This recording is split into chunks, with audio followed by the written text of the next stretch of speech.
Hello नमस्कार, मैं doctor Surendra खंसली ज्योतिष आचार्य ज्योतिष की इस नई श्रृंखला में आपका स्वागत करता हूं। दोस्तों, आज बात करेंगे हम कुंभ राशि की जो एक्वेरियस साइन है। इनके 3 नक्षत्र हैं, धनिष्ठा, शतभिषा और पूर्वा भाद्रपद। ये राशि चक्र की 11वीं राशि है और 11वीं राशि होने के नाते इसको हम एक लाभ स्थान की राशि भी कहते हैं। और यदि हम कुंभ लग्न और कुंभ राशि से ही आज की इस वीडियो की शुरुआत कर रहे हैं तो इस समय कुंभ राशि के लिए या कुंभ लग्न के लिए इस समय काल सर्प योग भी बना हुआ है। काल सर्प योग का मतलब ये है कि सारे ग्रह जो एक्सिस है, जो राहु और केतु के एक्सिस है, उसके दूसरी तरफ सारे ग्रहों का संचरण ट्रांजिट इस समय चल रहा है। राहु और केतु क्या होते हैं? राहु और केतु हालांकि एक ही बॉडी के 2 पार्ट हैं, लेकिन दोनों, एक को नॉर्थ नोड ऑफ मून और दूसरे को साउथ नोड ऑफ मून कहा जाता है। राहु और केतु एक ही एक्सिस में ठीक एक उस छड़ी की तरह हैं जो एक 180 डिग्री पर जो नॉर्थ से और साउथ पोल की तरफ हैं। अब मैं आपको ये बताऊंगा कि जो ग्रहों का संचरण होता है उसी के साथ साथ में राहु और केतु की विशेष महत्ता बन जाती है। वो इसलिए कि सबसे जो धीमे प्लेनेट चलने वाले हैं उसमें शनि सबसे प्रथम रूप से एक हाउस यानी 30 डिग्री को पार करने के लिए शनि को ठीक 2.5 ईयर्स यानी कि 2.5 साल का टाइम लगता है। उसके बाद राहु और केतु को 30 डिग्री को पार करने के लिए, एक हाउस को पार करने के लिए 18 मंथ्स का टाइम लगता है। और उसके बाद तीसरे जो प्लेनेट हैं वो हैं जुपिटर। जुपिटर को भी एक हाउस को पार करने के लिए 1 साल का यानी कि 12 मंथ्स का टाइम लगता है। अब इस समय मुख्य रूप से 3 इनका विवेचन करने से ही कुंडली का काफी कुछ कैलकुलेशन बन जाता है। यदि हम कुंभ राशि और कुंभ लग्न से लेते हैं तो यदि शनि का विश्लेषण करें, उसके साथ साथ में जुपिटर का करें, गुरु का करें और उसके साथ साथ में राहु केतु को ही देखें तो 70% 80% कुंडली का एनालिसिस बन जाता है।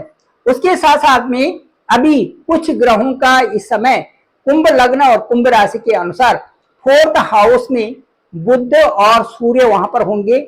इसे हम सूर्य बुधादि योग यहाँ पर कहते हैं। सूर्य बुधादि योग यहाँ पर कहते हैं। जो मरकरी एंड सन है ये आपके ठीक 4th हाउस में है। यहाँ से ये देखा जाता है कि आपकी बच्चों की जो स्कूलिंग है बहुत अच्छी चल रही है। साथ साथ में जो हायर स्टडी भी है, क्योंकि जुपिटर 5th हाउस में है तो हायर स्टडी के लिए भी जुपिटर का 5th हाउस में होना इसका मतलब है कि एक प्रगति के रास्ते पर है, एक अच्छा रास्ता चल रहा है। लेकिन साथ साथ में मैं ये कहूंगा कि जुपिटर ठीक यहाँ पर जो 10 जून से और उसके बाद 7 जुलाई तक अस्त चल रहे हैं। 10 जून से और 7 जुलाई की अवधि में ये कम रिजल्ट देंगे क्योंकि इनका पाप कर्तरी योग भी चल रहा है। पाप कर्तरी योग का मतलब ये होता है जहां पर प्लेनेट ट्रांजिट करते हैं उनके बाईं तरफ और दाईं तरफ दोनों तरफ मैलिफिक यदि ग्रह वहां पर होते हैं तो इसे हम पाप कर्तरी योग कहते हैं। ठीक जहां पर जुपिटर है, जुपिटर के 5th हाउस में है, 5th हाउस पर कोई अच्छे ग्रहों की यहाँ पर दृष्टि नहीं है। साथ साथ में एक तरफ क्रूर ग्रह सूर्य है और दूसरी तरफ मंगल है 6th हाउस में। इसलिए मंगल और सूर्य दोनों के दोनों तरफ होने के नाते ये पाप कर्तरी योग में चले जाएंगे। और ये जो टाइम होगा, जो अस्त का टाइम होगा 10 जून से और 7 जुलाई, इसके बीच में बहुत अच्छे रिजल्ट्स नहीं होंगे उन हाउसेस के जो कि जुपिटर के अपने त्रिकोण हैं। जुपिटर के अपने त्रिकोण है, जो देवगुरु बृहस्पति के अपने त्रिकोण है, वो आपका 11th हाउस है और दूसरा आपका 2nd हाउस है। इसका मतलब स्पष्ट कहा जा सकता है कि कुंभ राशि के लिए जो ये समय चल रहा है वो अजीबो गरीब समय होगा 10 जून से और 7 जुलाई तक का, जिसमें कि बहुत अच्छी जो आपकी अर्निंग्स है वो बहुत बड़ी मजबूत अर्निंग्स उस समय दिखाई नहीं दे रही है जो 10 जून से और 7 जुलाई का होगा। क्योंकि लाभ स्थान के जो लॉर्ड हैं वो भी जुपिटर हैं और जो धन स्थान के लॉर्ड हैं वो भी जुपिटर हैं। इन स्थानों में थोड़ी कमियां महसूस उस समय होंगी। फिर भी मैं ये कहता हूं जो सबसे अच्छी बात ये है कि जो सूर्य बुधादि योग आपका 4th हाउस में बन रहा है, 4th हाउस आपका सुख स्थान होता है। इसलिए सुख स्थान से संबंधित आप यदि बहुत मेहनत करते हैं, अच्छी लीडरशिप भी है, अच्छा आपको कार्य का ढंग भी आता है, अच्छे मेथड्स आपके पास भी हैं, तो आप राइज करने के लिए सूर्य और बुध का जो सूर्य बुधादि योग है ये आपके लिए तरक्की देने वाला है। साथ साथ में यहाँ पर प्रमोशन और यहाँ पर वर्क प्रोफाइल आपका बढ़ सकता है। आप बड़े अच्छे मेथड से काम करेंगे।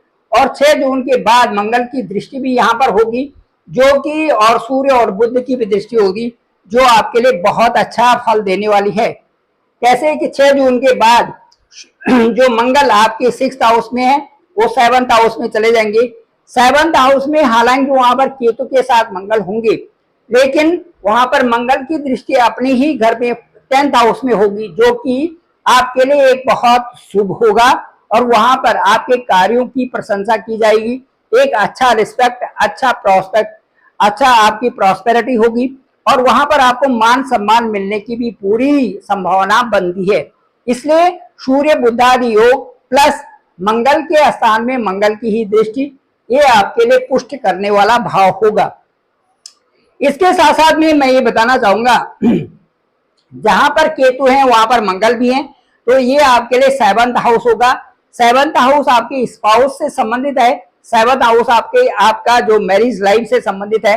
वहां पर आपको एक अच्छा सा एडजस्टमेंट भी करने पड़ेगा, और वो होगा 7 जून से और 27 जुलाई तक का जो समय होगा, वहां पर एक अच्छे एडजस्टमेंट करने का भी बहुत जरूरी होगा।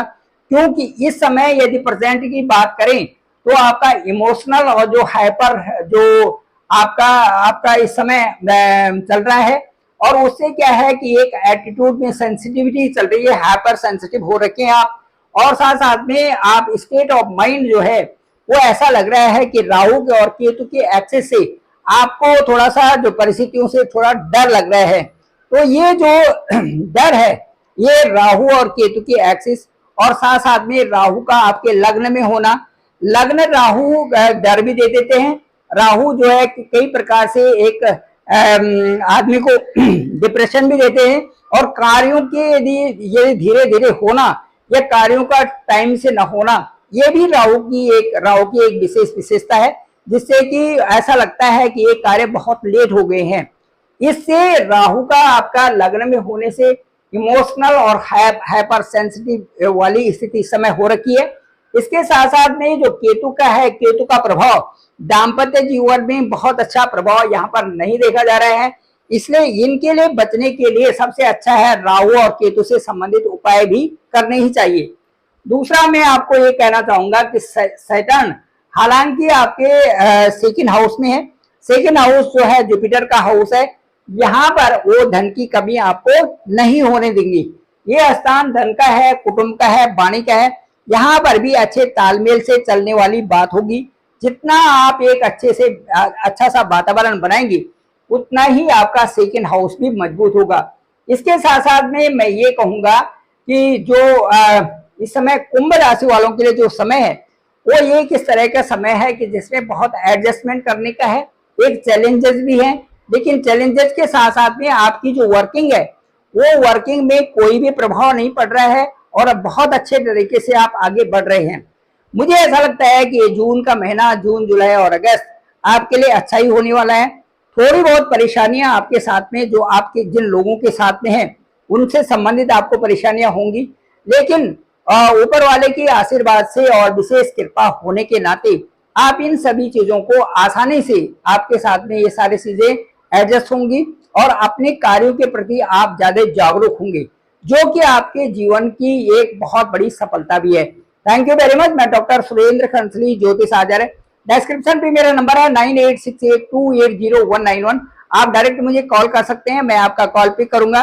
देखेंगे कि आपकी कुंडली में आपका हॉरोस्कोप क्या बताता है, आपका भाग्य स्थान, आपका लग्न, और उसके बाद आपका पंचम स्थान क्या बताता है, आपकी प्रोग्रेस किन ग्रहों पे आधारित है, क्या योग आपके लिए बन रहे हैं, और जो आपकी दशा और अंतर्दशा, ये इनके क्या परिणाम वर्तमान में निकल रहे हैं। ये सारी चीजों का ओवरफोन आपसे बात करेंगे, और मैं आपका कॉल खुद पिक करूंगा, और साथ साथ में पूरा डिस्कशन जितना भी मुझे अनुभव होगा मैं जरूर आपसे शेयर करूंगा। Thank you very much. मेरे इस चैनल को आप सब्सक्राइब करिए, सभी लोगों तक भेजिए ताकि सबको इसकी जानकारी हो सके। आप लोगों का विशेष धन्यवाद, आप लोगों का विशेष बहुत बहुत आभार।